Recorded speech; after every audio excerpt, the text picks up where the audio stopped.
Hello friends, welcome to খেল দুনিয়া। Transfer মার্কেটে এই মুহূর্তে কিন্তু নতুন একটা আপডেট চলে এসছে, সেটা হচ্ছে মোহনবাগান একটি সোয়াপ ডিল করতে চলেছে। তো এই সোয়াপ ডিলের মাধ্যমে কাকে মোহনবাগান ছাড়বে এবং কোন প্লেয়ারকে নিয়ে আসবে সেটাই কিন্তু এই মুহূর্তে সবথেকে প্রশ্নের বিষয়। তবে যে সোয়াপ ডিলটা কেরালার সাথে মোহনবাগানের হবে সেটা কিন্তু এক প্রকার প্রায় বোঝাই যাচ্ছে, কারণ বিভিন্ন জায়গা থেকে এই হিন্টসটা দেওয়া হচ্ছে যে মোহনবাগান একটি সোয়াপ ডিল করবে। যেমন গত বছর মোহনবাগান করেছিল সাহালের সাথে প্রীতমের, সেরকমই কিন্তু এবারও একটা সোয়াপ ডিল হতে চলেছে। তো তোমরা জানো যে মোহনবাগানের ষষ্ঠ বিদেশি হিসাবে আরমান্দো সাদিকুকে মোহনবাগান কিন্তু রেখে দেবে, এমনটাই জানিয়েছিলেন মার্কাস মার্গুলাও। তবে এখন কিন্তু পরিস্থিতি অনেকটাই পাল্টে গেছে এবং মোহনবাগানে কিন্তু আরমান্দো সাদিকুকে রেখে দেওয়ার আর কোনো কারণ নেই, কারণ মোহনবাগানে অলরেডি 3জন ফরওয়ার্ড লাইনে প্লেয়ার চলে এসছেন বিদেশি। এবার সাদিকুকে রাখলে 4জন হয়ে যাবে, তো 4জন নিয়ে মোহনবাগান করবে কি? তো সেই জায়গায় কিন্তু মোহনবাগানের একজন ডিফেন্সিভ মিডফিল্ডার বা মিডফিল্ডে একদম ভালো মানের বিদেশি হলে বা ইন্ডিয়ান প্লেয়ার হলে ভালো হয়, এবং মোহনবাগানে কিন্তু একজন ইন্ডিয়ান প্লেয়ারের আগমনের চান্স আছে এবং তিনি জাতীয় দলের প্লেয়ার, সেরকমও কিন্তু মার্কাস মার্গুলাও জানিয়েছে।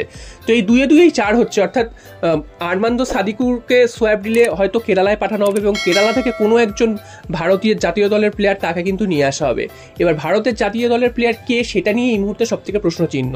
তো এক এক সময় এক এক রকম নাম উঠে আসছে, কখনো জিকসন সিং এর নাম উঠে আসছে। তো জিকসন সিং এর নাম উঠে আসলেও এখন কিন্তু আবার যেটা শোনা যাচ্ছে, জিকসন সিং এর সাথে ইস্ট বেঙ্গলেরও কিন্তু অনেক দূর কথাবার্তা এগিয়েছে। তো মোহনবাগান যে প্লেয়ারের দিকে হাত দেয় মোটামুটি মোহনবাগান তাকে হাসিল করেই ছাড়ে। তবে এক্ষেত্রে যেহেতু জিকসন সিং এর সাথে ইস্টবেঙ্গল অনেক দূর এগিয়ে গেছে, তো সেখান থেকে কি জিকসন সিংকে মোহনবাগান আবার ঘুরিয়ে নিয়ে আসতে পারবে নিজেদের দলে? তো একটা সময় কিন্তু জিকসন সিং প্রায় কনফার্ম হয়ে গেছিল, তো পরে কিন্তু সেই ডিলটা ওই মুহূর্তের জন্য ভেস্তে যায়। তো এখনও কিন্তু সেই জিনিসটা ক্লোজ হয়নি যে অন্য ক্লাবে চলে গেছে বা কেরালাতেই থাকবে, তো এখনও কিন্তু চান্স আছে। তো সেটা কি হবে সেটা কিন্তু পরের বিষয়। এছাড়াও কিন্তু আরও বেশ কয়েকজন প্লেয়ারের নাম এই মুহূর্তে কেরালা থেকে উঠে আসছে যারা কিন্তু মোহনবাগানে আসতে পারেনি এই সোয়াপ ডিলের মাধ্যমে। সেটা হচ্ছে হার্ভিং রুইভা। তো মোহনবাগানে কিন্তু ডিফেন্সের ভারতীয় প্লেয়ার দরকার এবং ডিফেন্সটা কিন্তু একদমই নড়বড়ে, যদিও 2জন বিদেশি ডিফেন্ডার এসছেন এই মরশুমে। এবার আনোয়ার কিন্তু যেই সমস্যাটা তৈরি হয়েছে, আনোয়ার থাকবেন কি থাকবেন না সেটা নিয়েও কিন্তু একটা প্রশ্নচিহ্ন দেখা দিয়েছে। তো মোহনবাগান চাইবে ডিফেন্সেও কিন্তু একজন ভালো ভারতীয় প্লেয়ার নিয়ে আসতে। তো সেক্ষেত্রে হার্ভিং রুইভা তাকেও কিন্তু দেখা যেতে পারে মোহনবাগানে। তো কে কেরালা থেকে আসবে এই মুহূর্তে কিন্তু মার্কাস মার্গুলাও তিনিও কিন্তু জানেন না। তবে মার্কাস মার্গুলাও যে আপডেটটা দিয়েছে সেটা হচ্ছে জিকসন সিং হয়তো তিনি মুভ করবেন কোনো অন্য কোন ক্লাবে, সেরকম কিন্তু একটা আপডেট আসছে। তবে কোন ক্লাবে মুভ করবেন বা কিভাবে যাবেন সেটা কিন্তু এখনও জানা যায়নি বা মার্কাস মার্গুলাও জানাননি।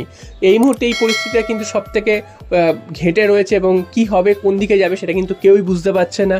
বা একদম ভালোভাবে লিঙ্ক আপ রয়েছে, মোহনবাগানের সাথেও রয়েছে জিকসন সিং এর, ইস্ট বেঙ্গলের সাথেও জিকসন সিং এর রয়েছে, এছাড়া হার্ভিং রুইভা তিনিও রয়েছেন, রাহুল কেপি তিনিও রয়েছেন। তো সব মিলে কিন্তু একটা টালমাটাল একটা পরিস্থিতি রয়েছে এই মুহূর্তে ট্রান্সফার মার্কেটে, যে কোন দিকে কোন প্লেয়ার যাবে সেটা কিন্তু কেউ বুঝতে পারছে না। তো তোমাদের কি মনে হয়, মোহনবাগানে কি এই প্লেয়ারদের মধ্যে কেউ আসতে পারেন নাকি অন্য কোনো প্লেয়ার আনবে মোহনবাগান? সেক্ষেত্রে আরমান্দো সাদিকুর বদলে অন্য কোনো প্লেয়ারকে দেখা যেতে পারে। তবে মিডফিল্ড বা ডিফেন্সের কোনো প্লেয়ার আসছে সেটা কিন্তু একদম নিশ্চিত, কারণ ফরওয়ার্ডে মোহনবাগান আর প্লেয়ার নেবে না।